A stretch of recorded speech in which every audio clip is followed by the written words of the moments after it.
Balacera en el Marconi. Ella tiene 9 años, juega en la calle y recibe 2 tiros. Nochebuena en Peñarol. Tiene 14 años y una bala perdida la mata antes de Navidad. Enfrentamiento de bandas en Malvin Norte, tiros cruzados. Él tiene 8. Muere. Pinar Norte, 3 edades diferentes, el mismo ataque. 2, 5 y 8 años, bajan de un auto, a todos los balean, el que se muere es el menor. Punta de Rieles, tiroteo. Edad, 11 meses. La bala entra por la espalda, se queda alojada ahí dentro. Balacera contra una casa en Maracaná. Mueren varios, muere él, de 11. 1 año, Cerro Norte.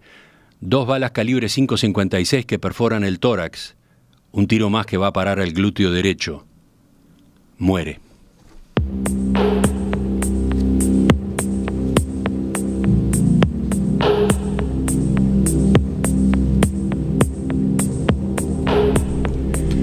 El texto que acabo de leer forma parte de un trabajo periodístico que se publicó este fin de semana en El Observador, escrito por Tomer Hurwitz y Emanuel Bremerman. El título del informe es Vivir en estado de alerta, cuando los niños son garantía en bocas de droga, cuando son mulas camino a la escuela, cuando sobreviven entre balazos. El reportaje presenta un relato desolador sobre la realidad de niños y adolescentes atrapados en medio de la violencia del narcotráfico o el crimen organizado. Brinda detalles de casos específicos y grafica una realidad muy cruda que, sin embargo, es lo cotidiano para numerosos menores de edad. Entre las varias repercusiones de la nota, Mariela Solari, directora de la Unidad de Víctimas de la Fiscalía General de la Nación, escribió en sus redes sociales: muy doloroso de leer, a diario acompañamos infancias y adolescencias rotas, es posible reparar, pero debe ser un imperativo ético y de derechos que la infancia sea prioridad para que esto no suceda. Con ella justamente vamos a conversar en los próximos minutos para conocer más de cerca esta problemática social tan amarga, para explorar sus consecuencias y, si es posible, averiguar cómo se corta, cómo se puede cortar con ella.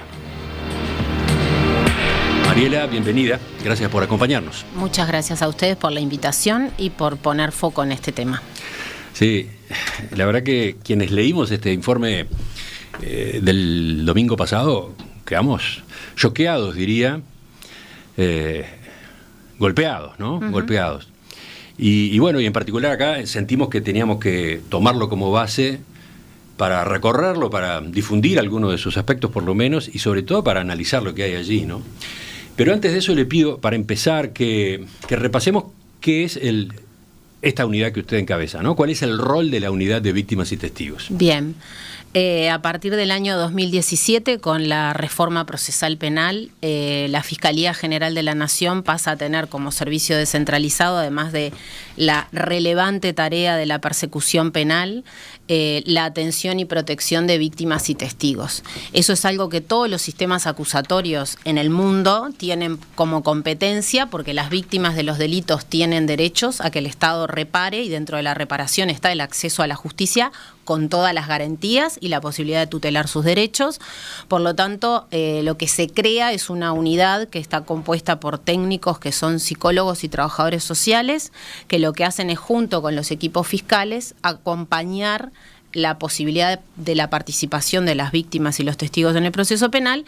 Y fundamentalmente, para que eso suceda, hay que hacer un trabajo de acompañamiento psicosocial. Acompañamiento psicosocial, a ver, ¿en qué consiste? Eso consiste en la atención en crisis, que tiene que ver con cómo trabajar el primer impacto del delito. Los delitos son hechos de naturaleza extremadamente violenta, que irrumpen en la vida de las personas. Un homicidio, una rapiña, un delito sexual, violencia doméstica, son hechos traumáticos en la vida de las personas y de su entorno. Entonces, en ese momento que suceden esos hechos, esa persona además tiene el derecho de acceder a la justicia. Para hacerlo, para ir a declarar a una sede de fiscalía, para ir al juzgado, necesita tener una contención emocional que permita aliviar y contener el daño emocional que genera, además del daño físico y material que puede generar el hecho delictivo. Lo estoy resumiendo, sí. Básicamente ese es el acompañamiento que hacemos, y en ese acompañamiento además hay que detectar cuáles son las necesidades más afectadas y coordinar con otros organismos del Estado,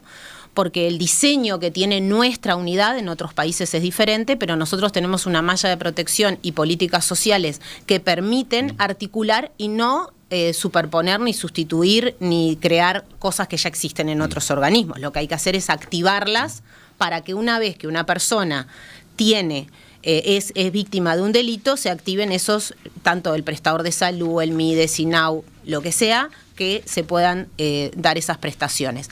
Esto es para las víctimas de todos los delitos. Claro, estamos hablando de todos los delitos. Exacto. En la justicia penal, ¿no? En la justicia penal, sí. Sí.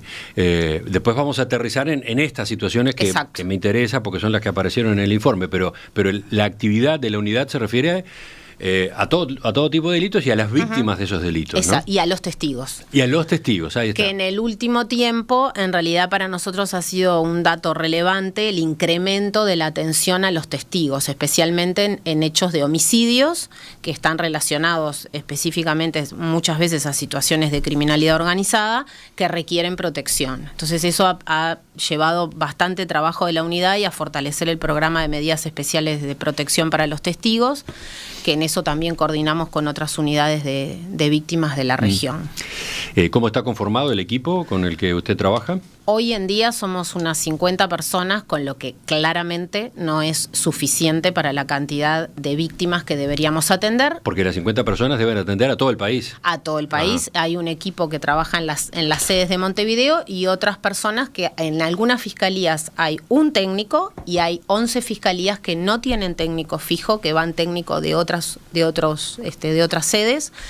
Y obviamente eso lleva a que tengamos que priorizar. Priorizamos los delitos que tienen mayor grado de afectación, homicidios, delitos donde hay niños, niñas y adolescentes, y delitos sexuales, y después los delitos que los fiscales entienden que por el grado de afectación o para preservar el testimonio y para que la víctima o el testigo pueda participar, requieren del acompañamiento psicosocial. Y para terminar esta descripción rápida, en ese personal, ¿qué tipo de especialidades hay? En realidad son psicólogos, trabajadores sociales que ingresan por concurso a la unidad de víctimas y que siguen siendo formados una vez que ingresan, especialmente en todo lo que tiene que ver con victimología y con la atención a personas que atraviesan situaciones de extrema violencia, ¿no? Y características especiales que hacen a las víctimas en el marco del crimen organizado, sobre todo en distintas modalidades que está teniendo la violencia doméstica relacionada con el crimen organizado, los delitos sexuales, que también tienen distintas modalidades y que requieren un abordaje muy específico, ¿no?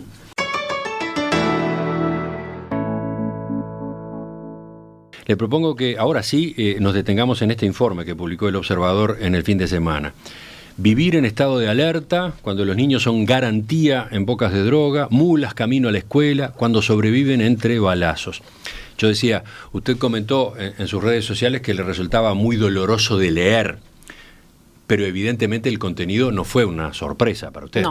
No es una sorpresa, es algo que en los últimos, yo diría, 3 años...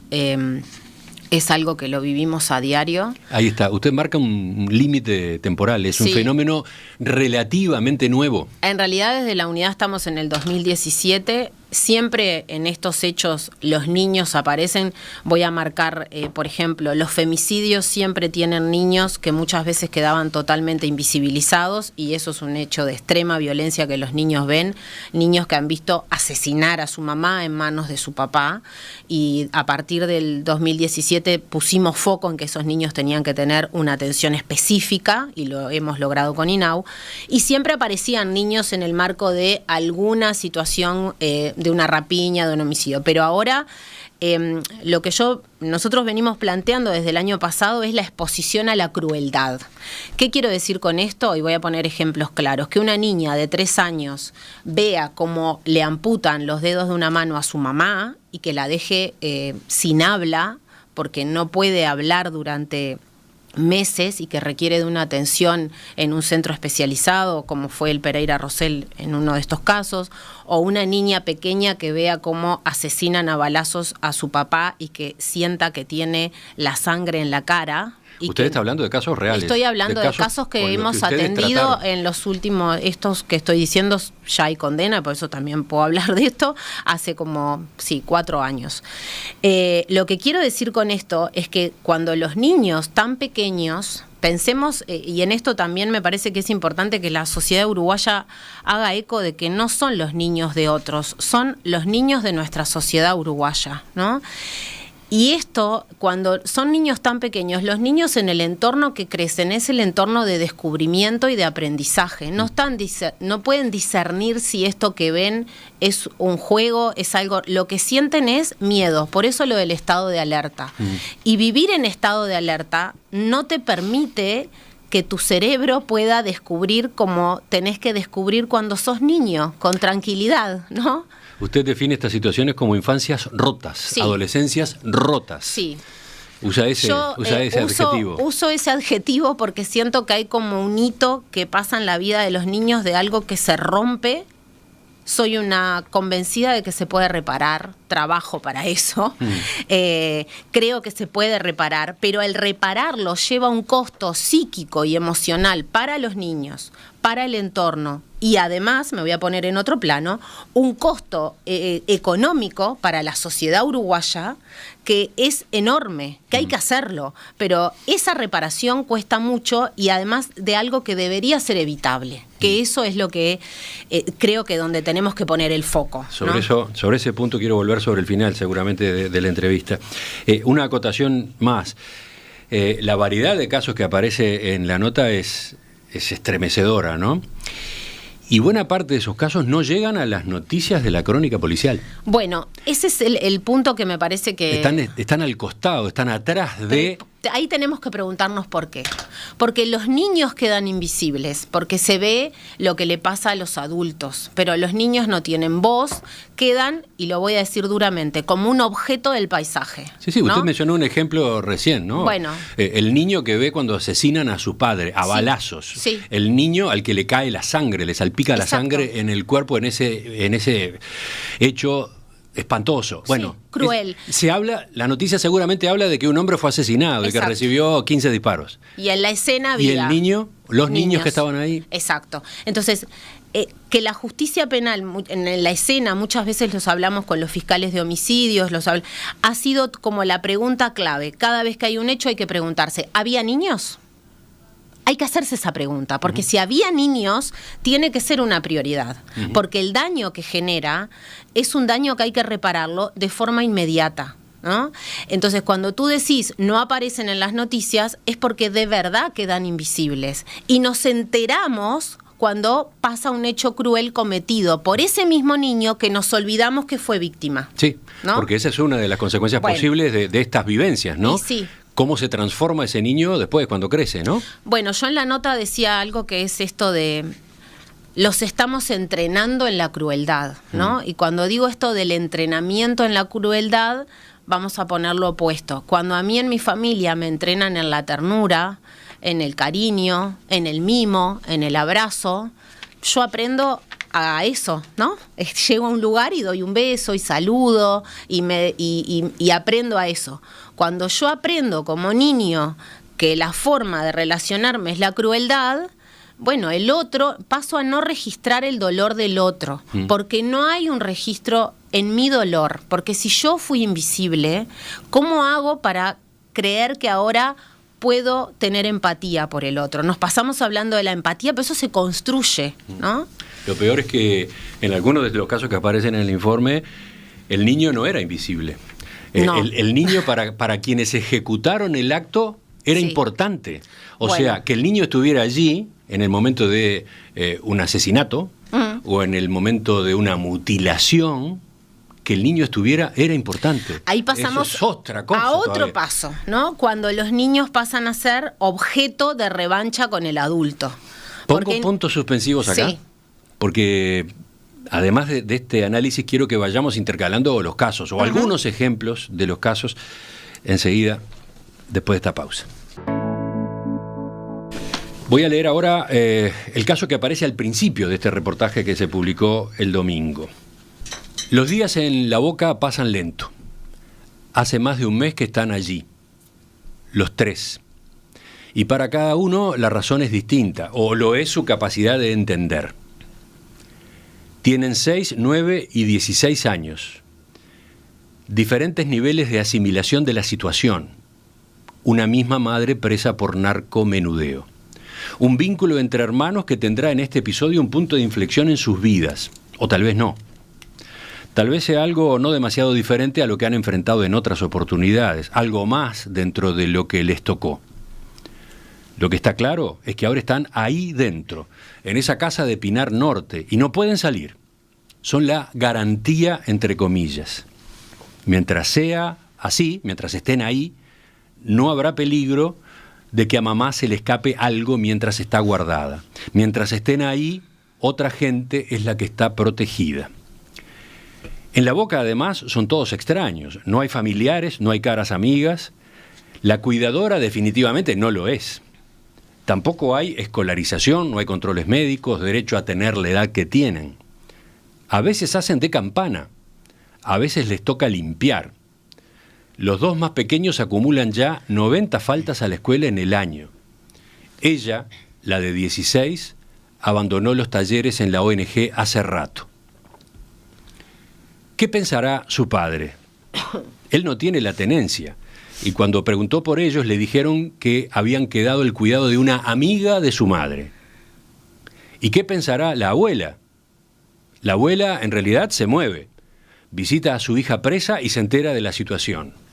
Denuncia el caso a la policía y cuenta que sus nietos están casi que prisioneros en una boca de la zona. Entre todos hacen más movimientos. La madre, desde la cárcel, escribe una carta en una hoja de cuadernola para que su voluntad pase al papel y para que le den a sus hijos a la abuela. Después, el caso se arregla como suele arreglarse, con un acuerdo por fuera del radar de la justicia ordinaria. Una abogada de la familia coordina con la defensora de oficio de los niños. Es el año 2023 y un patrullero llega a La Boca, allanan el lugar, rescatan a los 3 hermanos y es una especie de final, aunque sea para este párrafo. Mariela, ¿usted conoció este caso en particular? En particular, no. Capaz que no tengo identificado. Repaso de lo que estamos hablando, ¿no? Sí. 3 niños, adolescentes, secuestrados, entre comillas, rehenes, ¿no? Rehenes para que la madre que estaba presa por narcomenudeo no fuera a delatar, no fuera a mencionar a fulano o a mengano, ¿no? Uh-huh. Sí, ahí me parece que es interesante poder pensar cómo se da la trayectoria de la vida familiar, ¿no? La mamá privada de libertad, lo hemos hablado muchas veces, qué pasa con los niños cuando sus padres están privados de libertad. Por ejemplo, por qué esos niños que quedan fuera, porque muchas veces las mujeres privadas de libertad también están con sus niños, pero en este caso son 3 niños que quedan afuera. Bueno, ¿quién hace seguimiento de quién se queda con esos niños? En realidad, si se quedaba la abuela o se quedaba con el papá, ahí creo que es muy importante el rol que juega la justicia de familia, una defensoría fuerte de los niños que no tenemos, ¿no? Y el rol que pueda hacer un organismo rector de dar seguimiento a esos niños, porque ahí en la descripción... Lo que usted dice es que una vez que la madre fue presa, esos niños debieron haber pasado alguna forma de cautela, exacto, de control, de supervisión, sí. No debieron haber quedado así a la deriva y por lo tanto ante el riesgo de que les pasara lo que les pasó. Estamos hablando de que no hay controles de salud, que no las inasistencias que tenían en la educación, y estamos hablando del Pinar Norte, y estamos hablando de un país que lo recorremos de punta a punta en 8 horas. No nos puede pasar que queden niños que estén aislados como si no se puede llegar. La niña tenía contacto con una ONG, la ONG dejó de ir, ¿no? Entonces, cuando pensamos en la protección de los niños, creo que muchas veces seguimos teniendo una idea muy simplista de decir que la única responsabilidad son los padres. Bueno, son los padres cuando los padres pueden. Cuando los padres no pueden ejercer transitoriamente o definitivamente, hay que buscar otros apoyos que esos niños, en los que esos niños tengan protección y cuidado. Porque además, la única forma no es la institucionalización, porque ahí también generamos otro daño. Entonces, acá tenemos una abuela... La única forma no es la institucionalización, se refiere a INAU. ¿no? Porque muchas veces decimos, bueno, estos niños hay que internarlos, porque nadie los puede cuidar. Ahí en el relato tenemos una abuela, tenemos un papá, no sabemos si tienen capacidad de cuidado y protección. Y si no la tienen, tenemos que dar las herramientas para que las tengan, ¿no? Hay programas de acompañamiento familiar y si no llegan hasta ahí, yo creo que ahí tenemos otro problema, que es que los modelos de atención que tienen las políticas sociales para trabajar con estos niños y con estas familias quedan en tensión cuando está la criminalidad. ¿Cómo se resolvió el caso? La nota lo describe de una forma ambigua, ¿no? Señala que el mecanismo que se ideó para liberar a los niños corrió por fuera del radar de la justicia ordinaria. Sí, no entiendo mucho a qué refiere, pero lo que me queda claro es que se logró rescatar a los niños y parece por el relato que los niños pasaron a estar con la abuela, ¿no? Pero intervino una defensora de oficio, intervino la policía. Sí. Por eso no entiendo lo que quiere decir por fuera de la justicia ordinaria, porque en ese caso si intervino la policía, intervino una defensora, tuvo que haber una decisión judicial. Lo que no me queda claro es porque ahí no aparece que si los niños estuvieron privados de su libertad, hay un delito y debió haber pasado a la justicia penal. Sí, no está dicho que los captores hayan ido presos, por ejemplo. No dice, por eso. Como que se hizo un allanamiento y aparentemente solo se encontró a los niños. Eso es lo que uno deduce de la lectura, ¿no? Sí, lo cual queda como una historia a medias, ¿no? Porque como que en realidad hubo un cierto pacto para resolver de esa forma la situación, ¿no? Que en realidad no debería de ser así, porque los niños estaban privados de su libertad y eso es un delito, por lo tanto, además de los otros delitos, ¿no? Porque dice claramente que era un lugar donde se vendían estupefacientes. Enseguida retomamos la entrevista con Mariela Solari, que es directora de la Unidad de Víctimas y Testigos de la Fiscalía General de la Nación, con quien vamos a continuar recorriendo este informe que publicó El Observador el domingo, Vivir en estado de alerta. Vivir en estado de alerta, así se titula un informe muy conmovedor que publicó El Observador este domingo y que relata casos de niños y adolescentes atrapados en medio de la violencia del narcotráfico y el crimen organizado.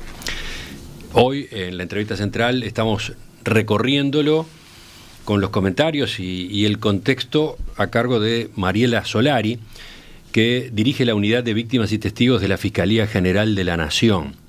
Ella es asistente social, graduada en la Universidad de la República, magíster en Educación por la Universidad Católica, docente de grado en las licenciaturas de Trabajo Social y Educación en la Universidad Católica, fue directora de Uruguay Crece Contigo entre 2015 y 2017. Le propongo que pasemos a otro caso que aparece en este informe de El Observador. 2 padres, consumidores de pasta base y en situación de pobreza extrema, entregaron a su hija mayor a una boca por un monto de dinero y con el compromiso de que ayudara a mantener el establecimiento, entre comillas. El sacrificio implicaba una cabeza menos que alimentar, la adolescente era la mayor de 5 hermanos, y además cierta simpatía con sus proveedores. Poco después de que fuera entregada, quedó embarazada de uno de los propietarios de la boca. Tenía 13 años. Mariela, ¿ustedes trataron este caso en la unidad? En realidad es medio terrible lo que voy a decir, pero no sé cuál es ese caso, pero tenemos otros similares con niñas de 13, de 14, de 15. De hecho, en el día de ayer estuvimos coordinando con ACE por un caso muy similar, donde aparte se dan, quiero señalizar... Así que ustedes han tenido varios de estos casos, sí, de una familia que entrega, en este caso a una niña, a una boca. El término entrega muchas veces tiene distintas formas de interpretarse, incluso por la propia familia e incluso por la propia adolescente, que muchas veces, por eso quería señalar 3 cosas. La primera, cuando hablamos de familias y padres, pensemos que a veces estamos hablando de padres que tienen 20 años, 25 años, 30 años. En este caso no, porque tiene 13, seguramente tenían un poquito más, pero cuando hablamos de padres de estos niños, estamos hablando de jóvenes, muy jóvenes. Segundo, el tema de las adicciones es un tema que es lo que atraviesa esto. Y el otro tema es un tema de género. ¿Y por qué de género? Porque los varones pasan a cumplir un rol por un mandato de género que tiene que ver con la violencia, portar armas, matar, ser campana, ¿no? Ser el rol que se le atribuye a un varón en eso, y las mujeres en un rol que está asociado a su sexualidad, ¿no? Son un objeto de la sexualidad o del cuidado para mantener el lugar. Cuando digo que se hace confuso eso de la entregó, es porque incluso a veces la propia víctima adolescente dice, yo estoy enamorada de él, o es mi novio. Y acá es donde la sociedad tiene que tener mucha claridad en que sigue siendo una niña de 13 años.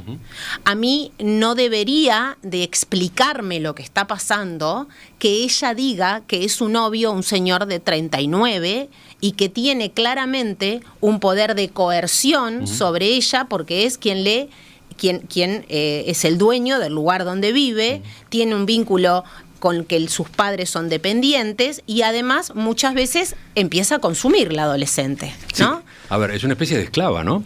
Es una especie de esclava retenida además en un ambiente hostil, delictivo, como el de una boca de venta de drogas, ¿no? Donde muchas veces además es donde empieza también esta situación de la explotación sexual, porque ya que estás conmigo, puedes estar con un amigo y se vende la adolescente como un objeto sexual. Entonces y esto teñido de esto que acabo de decir de él es mi novio, ¿no? Porque tiene que ver con la dominación. ¿Qué pasó con aquella niña que quedó embarazada con 13 años y que hoy debería tener... ¿Qué edad? Esta niña... 22. Sí. Porque empieza la nota diciendo hace 9 años, ¿no? Claro. Hoy debería tener 22. ¿Qué pasó? ¿Dio a luz a su hijo? ¿En qué condiciones viven? ¿Qué pudo hacer el Estado por ella? Ese caso particular no sé a cuál se refiere. Lo que sí puedo decir que ahí las situaciones muchas veces pueden pasar, o que si se detecta antes puede recurrir a un servicio de salud y a veces se hace un IVE y la adolescente sigue con su vida de adolescente. Otras veces se llega demasiado tarde y tiene a su bebé, y otras veces tiene su bebé y pasa a estar internada en un hogar de INAU, ¿no? Como hemos visto muchas adolescentes que pasan a estar internadas en un hogar de INAU. Esto que hoy decía al principio de las infancias rotas, también que una niña de 13 años pase por una situación de toda esta violencia y que ejerza su maternidad en este contexto, es una crueldad, ¿no? Entonces, porque le estamos exigiendo a una niña de 13 años en esas condiciones que ejerza la maternidad. Y vuelvo a repetir, porque nos pasa en la unidad de víctimas permanentemente, que lo que se hace es ubicar en la víctima, bueno, pero ella dijo que es su novio, como si eso fuera el consentimiento. Y con esto quiero ser muy clara. En los delitos sexuales y en la violencia sexual, el consentimiento tiene que ser libre, informado, reversible, y tiene que analizarse no el acto sexual por sí, tiene que analizarse el contexto de coerción en el que se da la posibilidad de que la persona ejerza su autonomía y su libertad sexual. Si eso no está, no estamos hablando ni de amor, ni de noviazgo, ni de una relación sexual. Estamos hablando de violencia sexual. Y eso como sociedad uruguaya tiene que ser algo que nos quede claro, porque a veces es muy fácil verlo cuando nos pasa a alguien de nuestro entorno, pero no cuando pasa en estos contextos. Lo vemos cuando mi hija fue a un baile y ella dijo que no, pero estaba alcoholizada y entonces pasó. Entonces ahí sí, pero cuando es en estos contextos no. Entonces, tenemos que tener claridad que en estos hechos tengo que poder analizar el contexto de coerción en el que se da. Le propongo que pasemos a otro caso más, el de Ámbar, la niña de 2 años y medio. La noche del 5 de enero, en el barrio Nuevo Ellauri, un hombre de 22 años fue asesinado a balazos en la calle mientras estaba con su hija de 2 años en brazos. Los que lo mataron iban en moto, le dispararon y se fugaron. varias de las balas entraron en el cuerpo de Ámbar, la niña. En la mesa de operaciones, los cirujanos del Pereira Rosell constataron 15 orificios, 2 de ellos en la espalda, heridas que indican que quedará parapléjica de por vida por las lesiones en la médula espinal.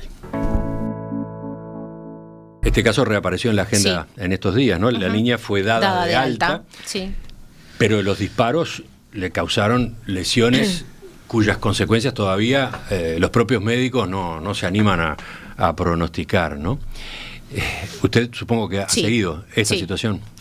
En esto quiero hacer también varias reflexiones. La primera es,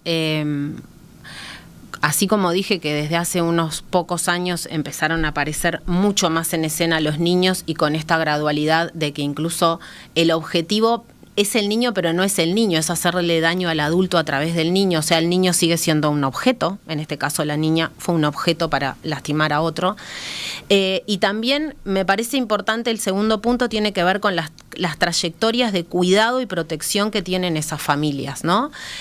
Cómo esos papás y mamás, que insisto, muchas veces tienen 20 años, 21 años, y vienen de una trayectoria, como dije hoy, entrenados en el mismo estado de alerta y crueldad. No es que apareció ahora, ¿no? Esto se fue colando durante su crianza, durante su entorno.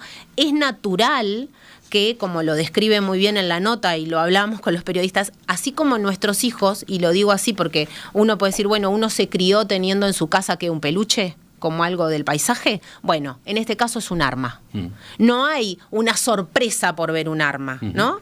Hay una naturalización de que están ahí. Entonces, estas familias, ¿quién las está apoyando en la capacidad de cuidado con esos niños, ¿no? Porque es muy fácil a veces decir, pero ¿cómo estaba con una niña a tal hora? ¿Cómo estaba? Bueno, pero ¿quién los está ayudando? Porque a poder cuidar hay que entrenarse en cuidar y que me cuidaron. Tengo que reconocer cómo es eso de cuidar, ¿no? Entonces, ahí es donde vuelvo a repetir, los modelos de acompañamiento familiar no están pensados para familias que están en emprendimientos ilícitos.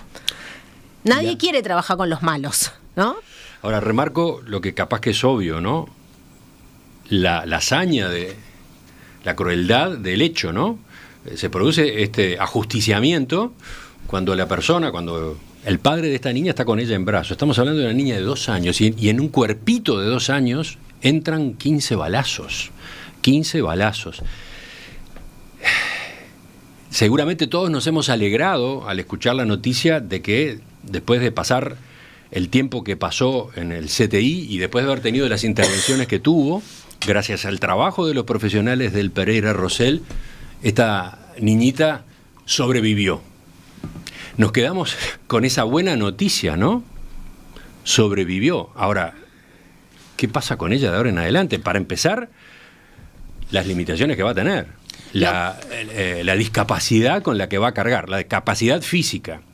Y a todo eso agreguémosle la cabeza de esa niña, ¿no? Lo que hablábamos hoy, ¿es reparable? Bueno, vamos a ir reparando lo que se pueda reparar, pero eso afecta afecta toda su vida. Cuando hablábamos esto de lo roto y que hay que reparar, su vida física, su capacidad intelectual, su capacidad emocional y además la de su entorno, porque va a requerir cuidados especiales, para los cuales también hay que trabajar con su entorno, ¿no? Sí, sí. Y estamos hablando de una niña, de una familia de escasos recursos, una familia que vive en la pobreza, en condiciones muy precarias, que teóricamente tiene que ocuparse de una niña muy chica con una discapacidad terrible, ¿no? Sí. Que ahí, bueno, tú acabas de mencionar algo que tiene que ver con las variables estructurales, ¿no? Porque uno tiene que poder pensar por qué esto pasa, ¿no? Y a qué niños le pasa. Sí, sí. Bueno, cuando hablamos del índice de pobreza en Uruguay y de la pobreza infantil, bueno, adentro de ese índice de pobreza infantil están estos casos, ¿no? Voy a decir algo que va a sonar tan duro como el tenor del todo lo que venimos hablando, pero es los niños que están entrenados en esa violencia y en ese estado de alerta son los niños más vulnerables a ser captados por las situaciones más violentas. Entre otras cosas, ¿por qué? Porque hay trayectorias familiares que no permiten cuidarlos, ¿no? Y cuando digo no permiten es por esto que acabo de decir, son familias que ya vienen del descuidado y la desprotección, no solo del entorno afectivo, de las variables estructurales que tienen que ver con los derechos básicos, porque cuando un chiquilín de 20 años dice, yo me voy a hacer amigo del narco, o con uno de 9 siente el poder y la adrenalina de tener un arma, ¿qué es lo que siente? Se siente reconocido, se siente importante, y alguien puede decir, pero ¿por qué no es importante en otro lugar? Y porque a veces son los eternos desclasados de todos lados. Es el que se porta mal en la escuela, es en la casa el que lo revientan a palo, es en el que el barrio se porta mal. Entonces es para ser malo, y soy malo de verdad, ¿no? Y encima con reconocimiento. Y la vida es corta, y bueno, pero la voy a vivir a pleno. Y eso es lo que uno escucha, ¿no? O que un chiquilín de 16 años que fue testigo de un homicidio vaya a la sede de fiscalía y no se quiera ir. ¿Cómo? Un chiquilín de 16 años fue testigo de un homicidio y fue a fiscalía porque, bueno, parte de poder trabajar con él porque había estado como testigo y no tenía referentes adultos y no se quería ir, estaba cómodo hablando con la psicóloga, entonces a mí me cuestionó mucho, esto pasó hace como 3 años. Tuvimos que llamar a alguien de INAU que lo viniera a buscar porque no se podía quedar en la fiscalía, pero que un adolescente de 16 años sienta que la fiscalía la sede administrativa de una fiscalía es un lugar seguro y en el que se siente cómodo, a mí la verdad me cuestiona mucho, porque yo quiero que esté bien en un centro juvenil, en el liceo, en su propia casa, pero no en una sede de fiscalía, ¿no? Entonces, esto nos tiene que hacer pensar en cuáles son los entornos de cuidado y protección que tienen estos niños y estos adolescentes, porque vuelvo al principio de la nota, son los niños hoy tienen que disfrutar de su infancia porque todos nosotros somos los que somos porque tuvimos la infancia que tuvimos y tuvimos los acompañamientos que tuvimos, aun cuando tuvimos episodios trágicos en nuestra vida. Pero si eso no está, son las futuras personas que van a tener que convivir en nuestra sociedad, ¿no? Con ellos conviviremos. Con ellos convivimos y conviviremos. Siempre digo para lo bien mismo. O para mal, ¿no? O para mal. Porque esos niños que están viviendo hoy estas experiencias serán en el futuro el plomero, el carpintero o el delincuente que nos rapiñe, ¿no? Sí. Y todos aspiramos a que sean el médico, el abogado, el que tenga un emprendimiento lícito y en el que pueda tener una vida plena, integrada, ¿no? Eso es lo que queremos para todos nuestros niños, adolescentes y que puedan. Hoy, sobre todo, a mí, una de las cosas que cuando dije que era doloroso, bueno, me toca trabajar con el espanto, con el dolor, con la crueldad, pero lo que es doloroso es que uno siente que tenemos un país, hoy que se estuvo hablando de economía, ¿no? Que tenemos un país robusto, con normativa, con institucionalidad, un país chico que podría ser abarcable, que son un puñado de niños en el que tenemos que poder dar las garantías para que tengan una infancia feliz. Además, un futuro. Pero hoy tienen que tener una infancia feliz. Enseguida volvemos con la última parte de la entrevista con Mariela Solari, directora de la Unidad de Víctimas y Testigos de la Fiscalía General de la Nación.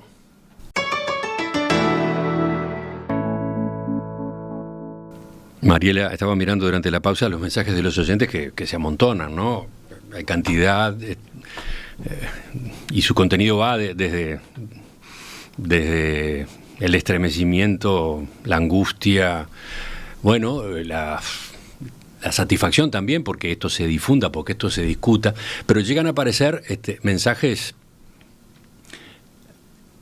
un poco chocantes también. A propósito del caso de Ámbar, la niña de 2 años y medio, dice un oyente, ¿es una buena noticia que haya sobrevivido? Bueno, es el dilema que uno siempre tiene, ¿no? De poder, de saber que siempre que sobrevivir es una buena noticia, el tema es las condiciones que va a tener para el desarrollo de su vida.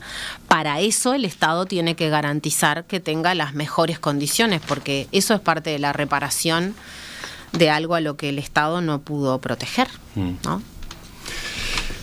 ¿Cómo se lleva a cabo la rehabilitación de esa niña?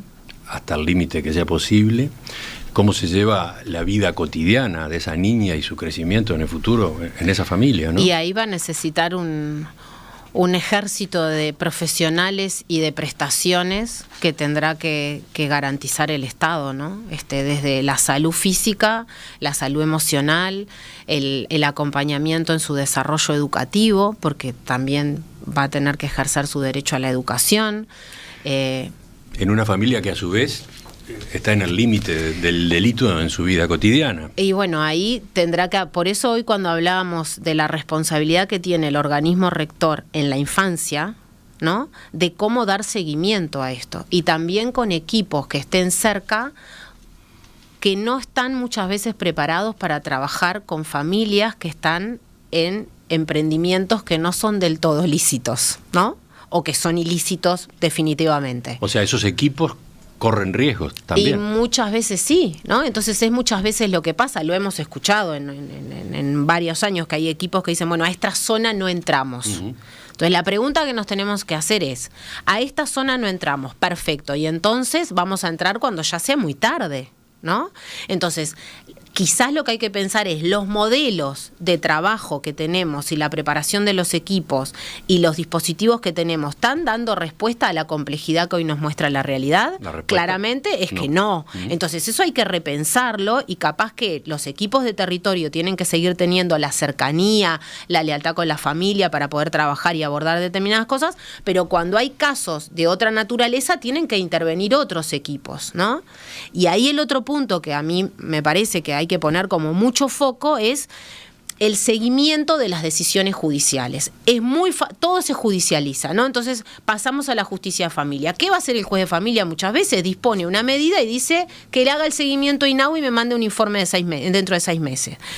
No sabemos si INAU tiene los equipos, los técnicos ponen toda la mejor voluntad, pero por ejemplo en el interior del país, acá en Montevideo también pasa, no siempre pueden dar seguimiento a todas estas familias. Entonces ahí quizás, si estamos pensando en un contexto de que va a haber un Ministerio de Justicia, capaz que también hay que pensar quién se tiene que encargar y cómo de dar seguimiento a las disposiciones judiciales en materia de infancia. Igual que la Defensoría especializada en niños, niñas y adolescentes. No podemos seguir teniendo niños, niñas y adolescentes que justamente, como acabamos de ver, con adultos que están a cargo, que no están en condiciones de hacerlo, necesitan de tener un defensor que defienda sus intereses particulares, ¿no?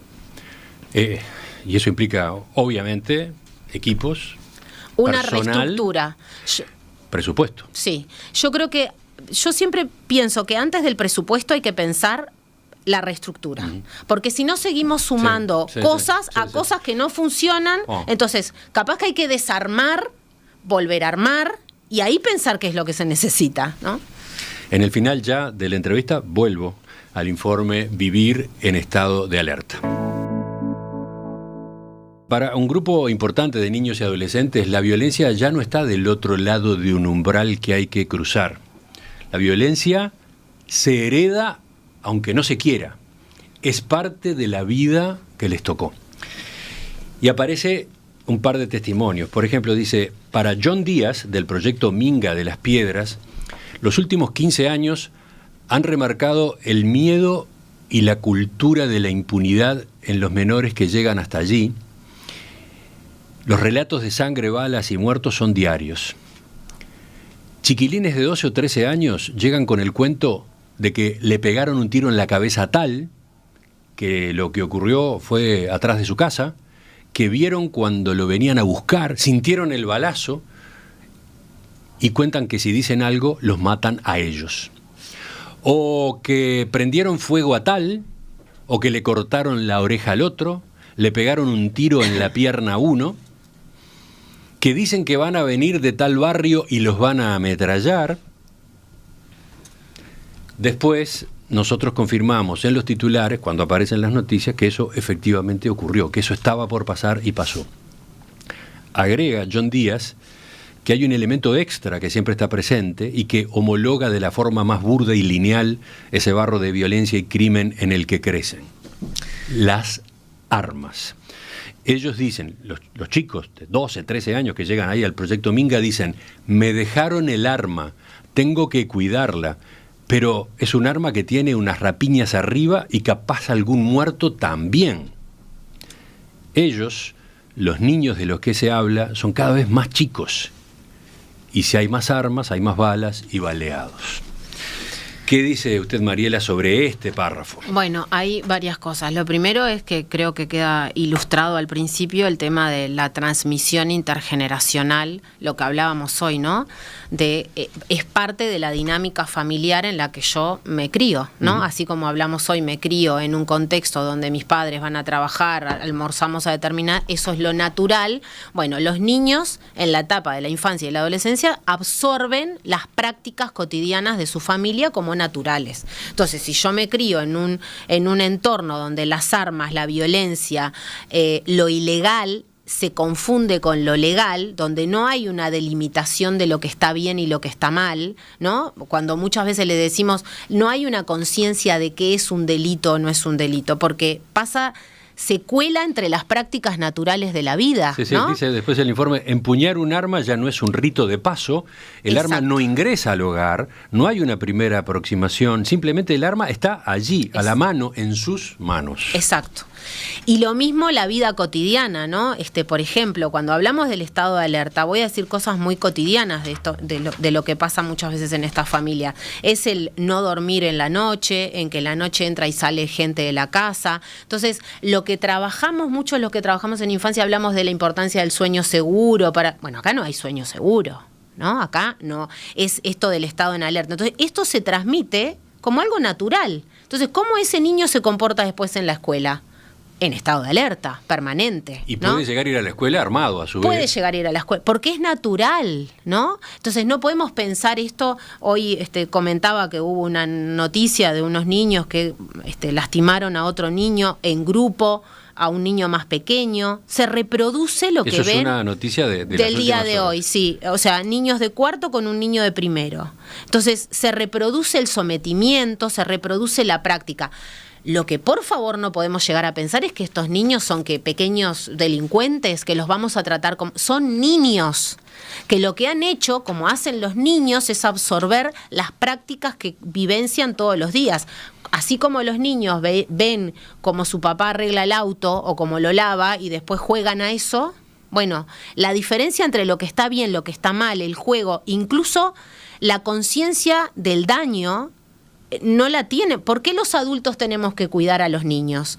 Porque tenemos que marcar el límite en el que no se hagan daño a sí mismo o daño a otro, ¿no? Entonces, cuando los adultos que crían a esos niños no está esta conciencia del daño que le generó al otro, sino que está la crueldad, ¿no? El que el otro es un objeto en el que yo puedo ejercer mi posibilidad de someterlo por la fuerza.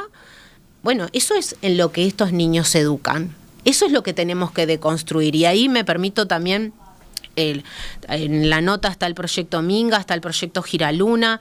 O sea, el trabajo que hacen los referentes territoriales de la sociedad civil, que muchas veces son convenios con INAU, pero otras veces son lo que trabajan la sociedad civil, es ese acompañamiento cuerpo a cuerpo, donde le muestran quizás por única vez en el día, que es un gesto de ternura, de cariño y de reconocimiento que no esté asociado a la criminalidad. Sí. ¿No? Ellos cuentan, lo hemos escuchado en las entrevistas, la reacción que se produce en el niño o el adolescente cuando se los trata con un mínimo de atención o de cariño, ¿no? Es un descubrimiento, porque soy importante. Soy importante, soy valioso y soy querible para alguien. ¿Qué es lo que pasa? Eso mismo, las redes ilícitas lo saben muy bien y van a los más vulnerables, van a los que no tienen un entorno que los haga sentir valiosos, importantes, queridos, desde sus derechos básicos, la vivienda, la educación. O sea, los niños más pobres, el Estado no genera un estado de reconocimiento, y a eso se suma la pobreza, que como es estructural, y hoy los niños y los adolescentes ven por las redes sociales lo que acceden otros niños y adolescentes. Entonces, ¿por qué si otro accede a esos championes, a esa ropa, a manejar un auto, a tener el poder ¿por qué yo no puedo hacerlo? Y si me lo ofrecen, y por eso tengo que hacer algún mandado, porque aparte hay como una minimización del delito, ¿no? Es un mandado, es un encargo, ¿no? No está la dimensión del riesgo que vas a correr. Cuando está, ya es tarde. Por último, para ponerle un final a esta entrevista, que debería ser más larga sin duda, vuelvo al posteo que realizó usted ayer en redes sociales. En una de las frases decía: es posible reparar, pero debe ser un imperativo ético y de derechos que la infancia sea prioridad para que esto no suceda. Esa pregunta se reitera en mensajes de los oyentes. ¿Cómo se hace para que esto no suceda? Sería muy soberbio de mi parte decir cómo se hace, ¿no? Pero yo sé que la pregunta es imposible de contestar, pero me gustaría por lo menos entrarle a la pregunta, ¿no? Está bien. Básicamente siempre tengo esperanza, ¿no? Porque si no, no trabajaría en lo que trabajo. Y creo que estamos en un momento de un cambio de gobierno. Se ha hecho un pacto para priorizar la primera infancia, lo hicieron los candidatos políticos. Quiero creer que no es una promesa, sino que se va a traducir en hechos. Hay nuevas autoridades en INAU, hay nuevas autoridades en MIDES, hay nuevas autoridades en todos los organismos que en este momento tienen que poder pensar cómo van a proyectar. Creo que es un momento oportuno. También hablé de que se está hablando de la administración del sistema de justicia, que incluye Ministerio del Interior, Fiscalía, Defensoría y Poder Judicial. Y yo incluiría los niños que tienen medidas judiciales dentro de eso, porque se requiere tener otro modelo del seguimiento de las medidas judiciales, porque no es un tema de los jueces. Los jueces aplican la ley. El tema después es qué se hace con la disposición que hizo ese juez, o la Defensoría lo mismo. Y el poder revisar los modelos territoriales para acompañar a las familias. O sea, ¿qué quiere decir eso? Eso quiere decir que el acompañamiento que se hace de psicólogos, trabajadores sociales por equipos de INAU, en convenio con INAU, equipos del MIDES, tiene que integrar la dimensión de cómo acompañar a las familias que están en el borde con lo delictivo. No podemos decir no puedo entrar, no sé dónde está. La niña que hablamos hoy al principio, ¿no? Iba a una ONG, dejó de ir. Bueno, ¿y qué seguimiento hacemos? Y acá no tiene que ver con los técnicos que hacen un trabajo sumamente comprometido, es que a veces no tienen herramientas, porque no le vamos a pedir al mismo técnico que está en el territorio que vaya a la boca. Ahí es donde digo, tienen que operar otros equipos y otras responsabilidades institucionales, ¿no? Mariela Solari, asistente social, magíster en educación, directora de la Unidad de Víctimas y Testigos de la Fiscalía General de la Nación. Le agradezco que nos haya acompañado esta mañana con estos comentarios y con este panorama. Con estas ideas, además, para pensar, para encarar o empezar a discutir ahora, en esta instancia además, que es la de un cambio de gobierno quizás más oportuna, una cuestión tan delicada como esta, ¿no? Gracias a ustedes por poner el foco y por tratar el tema como lo han tratado. Muchas gracias.